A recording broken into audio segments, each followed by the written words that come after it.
জীবনের একটা অধ্যায়ে গিয়েছিলাম বনবাসে। উদ্দেশ্য ছিল সুন্দর জীবন। প্রকৃতি বেইমানি করে না, আসলে প্রকৃতি বেইমানি করে না। কিন্তু সেই বন জঙ্গলে প্রকৃতির মাঝে ছিল কিছু অসভ্য প্রাণী। ভাবলাম প্রাণীর সাথে প্রাণীমূলক আচরণ করেই চলি। আচরণের অংশটা ছিল হরিণীর মতো, বিচরণের জন্য এদিক ওদিক যেতে হয়।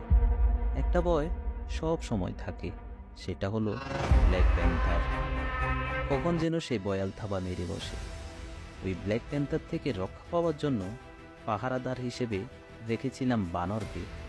কারণ সে বুড়া হইলেও গাছের মগডালেই থাকে, উপর থেকে সব দেখতে পায়। হয়তো ব্ল্যাক প্যান্থারের উপস্থিতি আমাকে জানান দিবে, কিন্তু না, তার উপস্থিতি টের পেয়েও সে আমাকে জানায়নি। কিছুটা আঁচ করতে পেরেও আশা করেছিলাম ওই বানরের উপর। কিছু বোঝার আগেই মুহূর্তে সে বয়াল থাবা মেরে দিল বুকের উপর।